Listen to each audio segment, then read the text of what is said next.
अस्सलाम वालेकुम स्टूडेंट्स।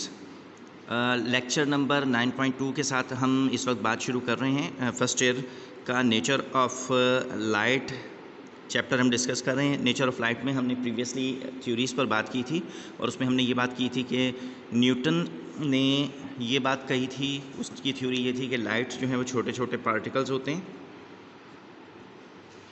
जो कि किसी सोर्स में से निकलते हैं और स्ट्रेट लाइन में वेलोसिटी ऑफ लाइट के साथ ट्रैवल करते हैं, ठीक है।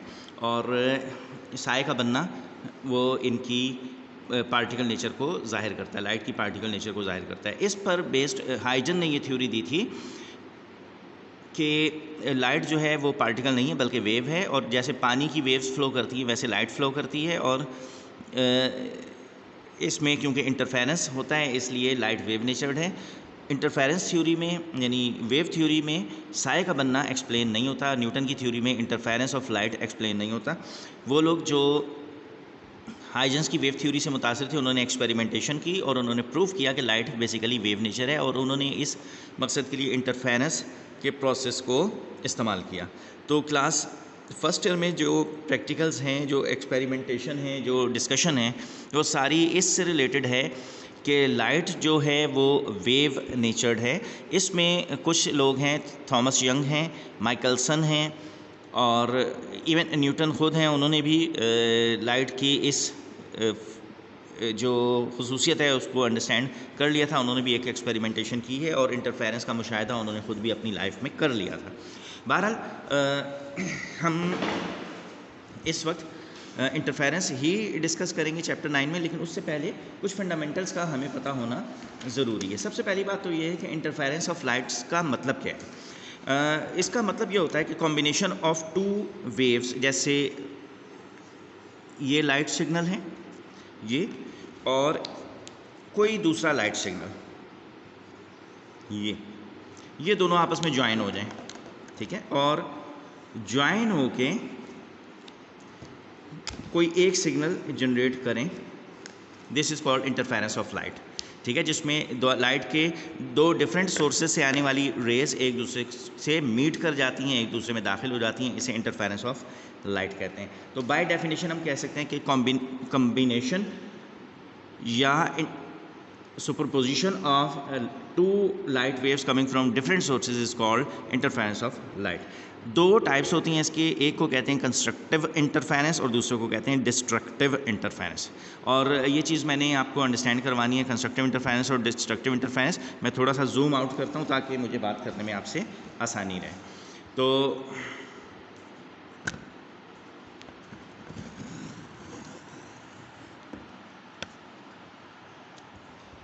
अच्छा, अब ये देखें ज़रा कि फ़र्ज़ करें कि मैं एक लम्हे के लिए आप लाइट के बजाय सोचें कि दो वेव्स हैं आपके पास।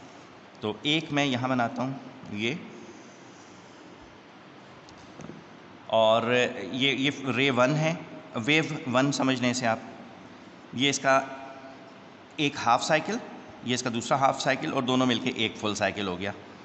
ये एक हाफ साइकिल, ये दूसरा हाफ साइकिल, एक साइकिल और कंप्लीट हो गया, एक साइकिल।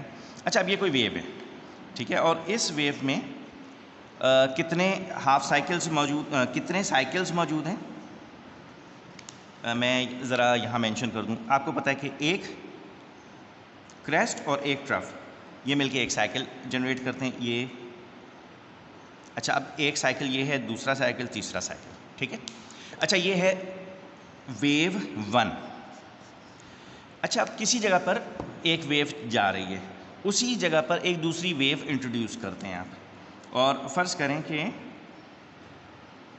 दूसरी वेव यहाँ से शुरू हो रही है, इस जगह से,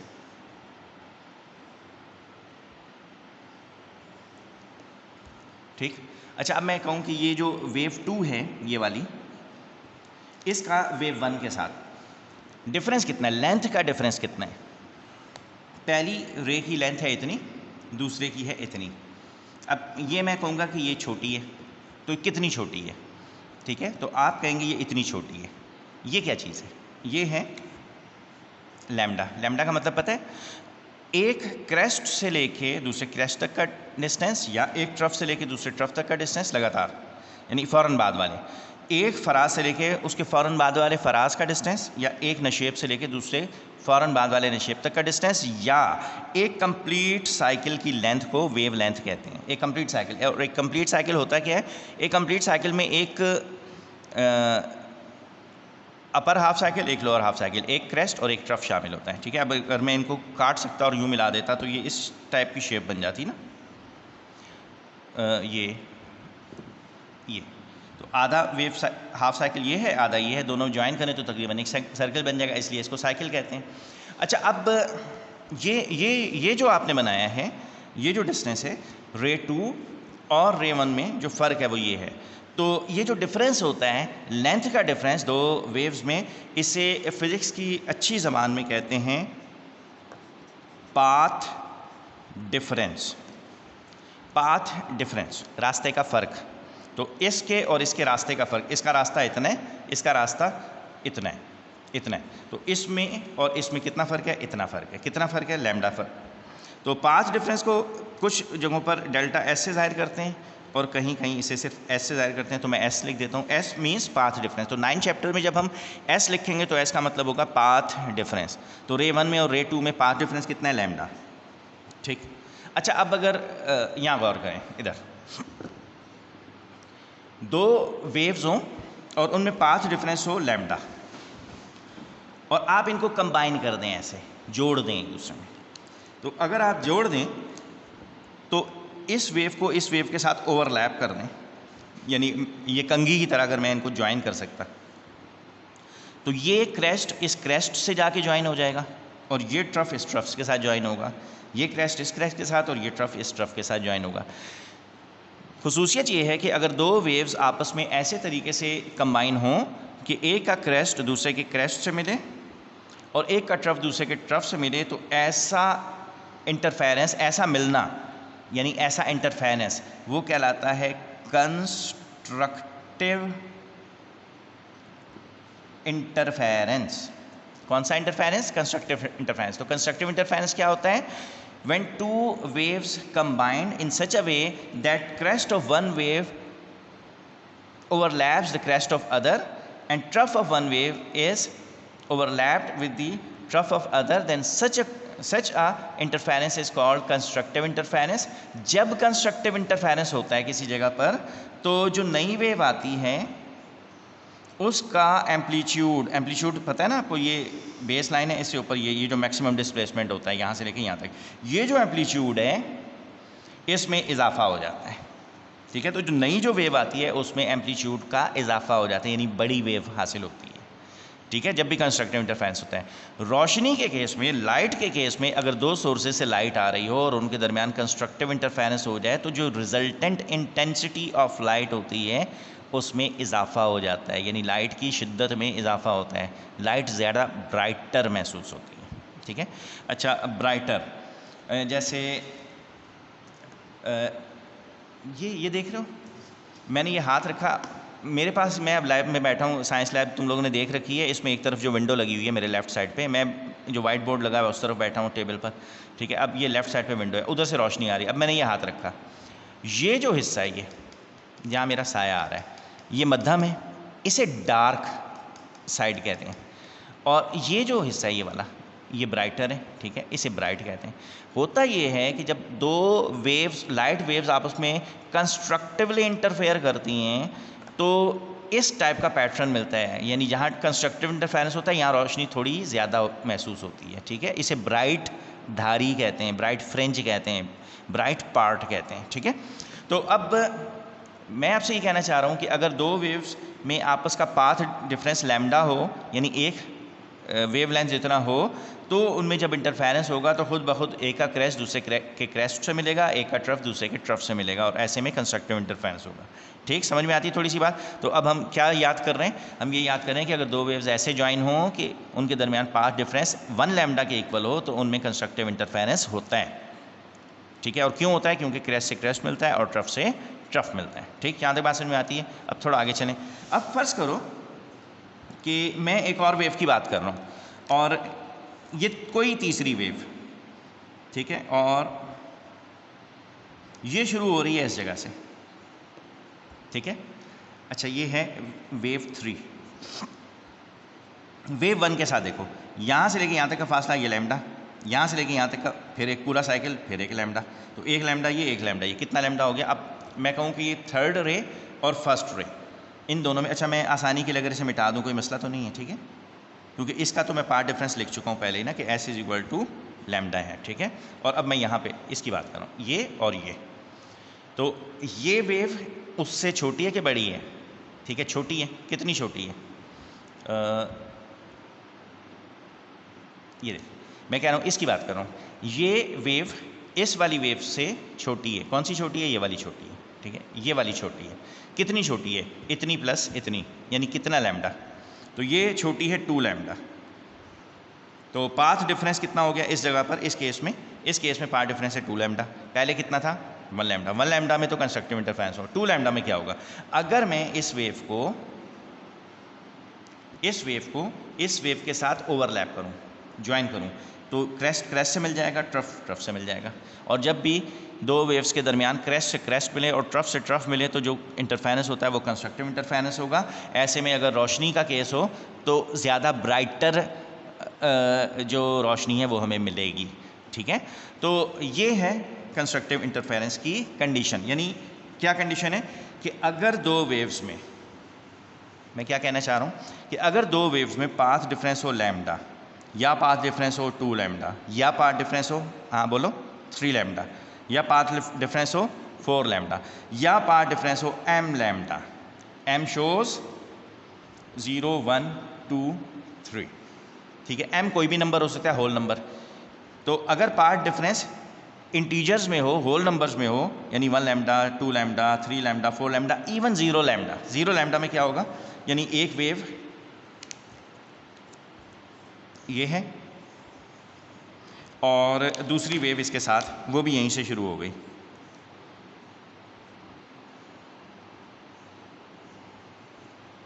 ऐसे। अब जितनी लंबी ये है उतनी ही लंबी ये, दोनों की पाथ डिफरेंस है ही नहीं, पाथ डिफरेंस फिर ऐसे में क्या होगा, 0 होगा।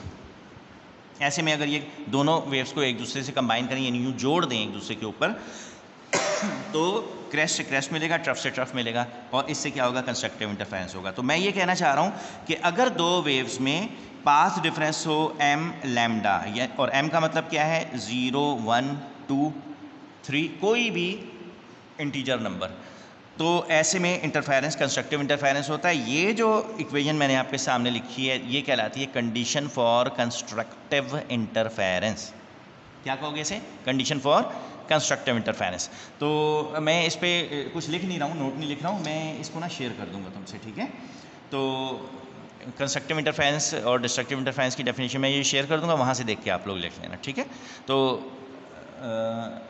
अब आते हैं डिस्ट्रक्टिव इंटरफेरेंस की तरफ। तो अब पहली बात तो ये इंटरफेरेंस क्या है, इंटरफेरेंस जब दो वेव्स आपस में एक दूसरे से कंबाइन करती हैं, एक दूसरे में दाखिल होती हैं, तो इस प्रोसेस को इंटरफेरेंस ऑफ लाइट कहते हैं। इंटरफेरेंस ऑफ लाइट की दो टाइप्स हैं, जिनमें से एक को कंस्ट्रक्टिव इंटरफेरेंस कहते हैं। कंस्ट्रक्टिव इंटरफेरेंस क्या होता है, जब दो वेव्स ऐसे मिलें कि एक का क्रेस्ट दूसरे के क्रेस्ट से और एक का ट्रफ दूसरे के ट्रफ से मिले, तो ऐसे इंटरफेरेंस को कंस्ट्रक्टिव इंटरफेरेंस कहते हैं। कंस्ट्रक्टिव इंटरफेरेंस जब होता है तो जो नई वेव बनती है उसका एम्पलीट्यूड ज़्यादा होता है, या अगर रोशनी का केस हो तो ज़्यादा ब्राइटर लाइट हासिल होती है। और कंस्ट्रक्टिव इंटरफेरेंस की कंडीशन है S is equal to m lambda, where m shows 0 1 2 3 any positive number. अच्छा, अब डिस्ट्रक्टिव इंटरफेरेंस क्या होता है, डिस्ट्रक्टिव इंटरफेरेंस।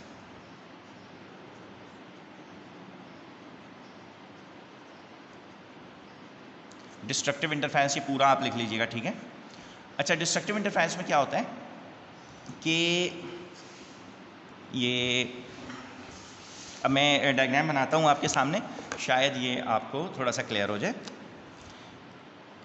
इनफैक्ट आपको तो क्लियर हो जाता है, मैं क्लियर कर पाऊँ या नहीं कर पाऊँ ये मेरी ज़ाहिर की कमी है, तो मैं कोशिश करता हूँ कि बात आप तक पहुँच जाए। फ़र्ज़ करो कि ये एक वेव है, उसका पहला साइकिल, ठीक है।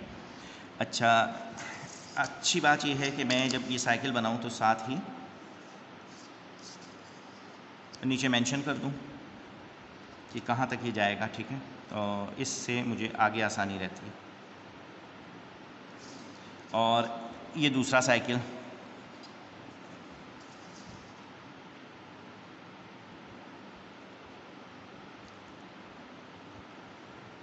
और इसके बाद तीसरा साइकिल बनाता हूँ ये,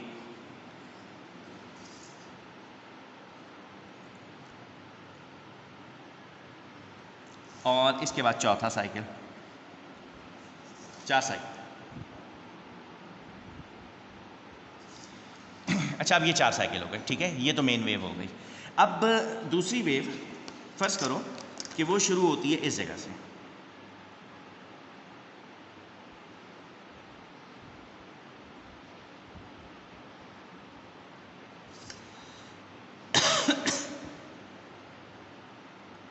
ठीक है। अच्छा, अब ये वेव शुरू हो रही है यहाँ से,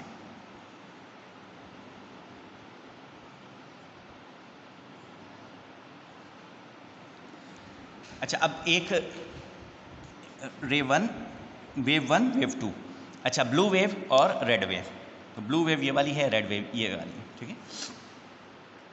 अच्छा, अब ये बताएं इनमें से कौन सी लंबी है, कौन सी बड़ी वेव है? ये वाली बड़ी वेव है, कितनी बड़ी है? इतनी बड़ी है। मेरी बात समझ में आई? कितनी बड़ी है ये?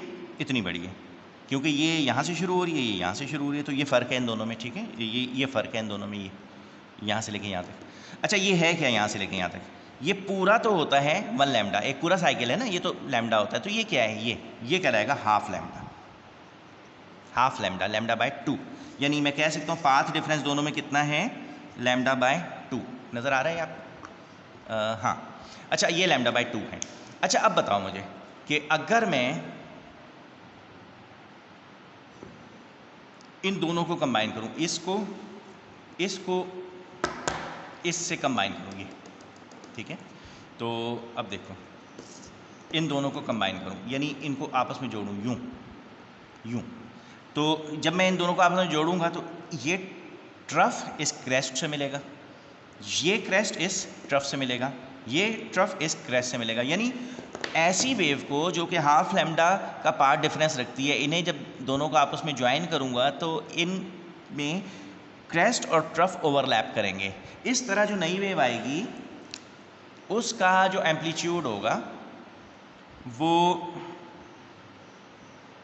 असल वेव के एम्पलीट्यूड, ये जो एम्पलीट्यूड है ये इससे बहुत कम होगा, मिनिमाइज होगा, इसलिए इस वाले इंटरफेरेंस को डिस्ट्रक्टिव इंटरफेरेंस कहते हैं। अगर लाइट का केस हो तो क्या होता है, जब दो लाइट वेव डिस्ट्रक्टिवली इंटरफेयर करती हैं तो जो नई उनके डिस्ट्रक्टिव इंटरफेरेंस की वजह से जो रोशनी होती है उसकी इंटेंसिटी मध्यम हो जाती है। मध्यम समझते हैं? मध्यम का मतलब ये है कि जैसे वो उधर से रोशनी आ रही है, विंडो से रोशनी आ रही है, ठीक है, अब मैंने ये रख दिया, ठीक, ये जो साया बन रहा है, ठीक है, ये थोड़ा डार्क है, ठीक है, इस जगह पर ये डार्क है और ये थोड़ा सा ब्राइट है। तो जब दो वेव्स आपस में ज्वाइन होती हैं और उनमें डिस्ट्रक्टिव इंटरफेरेंस हो रहा हो तो क्या होता है कि उस जगह पर रोशनी की इंटेंसिटी बढ़ने के बजाय कम हो जाती है। यानी आपको अजीब सा लगेगा कि अगर मेरे पास एक टॉर्च हो ये और इससे एक रे ऑफ लाइट आ रही है, टॉर्च के केस में ये हो नहीं सकता है, मैं समझाने के लिए बात कर रहा हूँ और मैं बताऊँगा अभी कि ऐसा क्यों नहीं हो सकता। और ये दूसरी टॉर्च है, इससे अब ये दोनों रोशनियाँ आ रही हैं। अब क्या हो रहा है, इस जगह पर ये रोशनी दोनों की मिल रही है। आपने कमरों में कभी देखा है एक ट्यूब लाइट लगी हुई है या एक बल्ब लगा हुआ है, आप एक और बल्ब जलाएं, जब दो बल्ब जलेंगे तो रोशनी बढ़ जाएगी या कम हो जाएगी? बढ़ जाती है ना।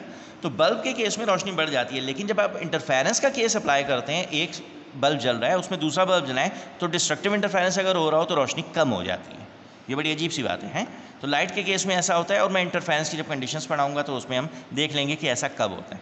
तो डिस्ट्रक्टिव इंटरफेरेंस का क्या मतलब होता है, अगर दो वेव्स कंबाइन हो ऐसे कि एक का ट्रफ दूसरे के क्रेस्ट से और एक का क्रेस्ट दूसरे के ट्रफ से ओवरलैप करे तो जो नई वेव होती है उसका एम्पलीट्यूड कम हो जाता है, रिड्यूस हो जाता है। ऐसे इंटरफेरेंस को डिस्ट्रक्टिव इंटरफेरेंस कहते हैं। और इसकी कंडीशन क्या है कि पाथ डिफरेंस दोनों वेव्स में कितना होता है?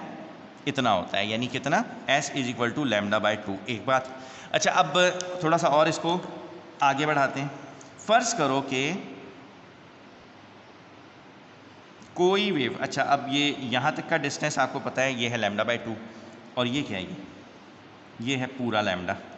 तो s = λ/2 हो प्लस पूरा लैम्डा हो, यानी इनमें ऐड करेंगे तो ये पूरी लेंथ आ जाएगी ना इसकी लैम्डा की। तो कोई वेव अगर यहाँ से शुरू हो, तो अब मैं इसे मिटा देता हूँ ताकि आसानी रहे। अच्छा, अब ये रे 3 है, इसे जब इससे ज्वाइन करेंगे तो क्या होगा, कि इसका ट्रफ और ये देख रहे हैं, अगर ओवरलैप करूं तो ये क्रेस्ट और ट्रफ और ये क्रेस्ट और ट्रफ ये आपस में कंबाइन होंगे, ऐसे में फिर डिस्ट्रक्टिव इंटरफेरेंस होगा। यानी मैं ये कहना चाह रहा हूं कि अगर वेव्स में पाथ डिफरेंस λ/2 हो या λ+λ/2 हो, इसके बाद क्या होगा, या λ+/2 + 2λ हो, या ऐसे ही आगे बढ़ाते चले जाएं, या λ/2 + 3λ हो, या λ/2 + mλ हो, तो हमेशा डिस्ट्रक्टिव इंटरफेरेंस होता है।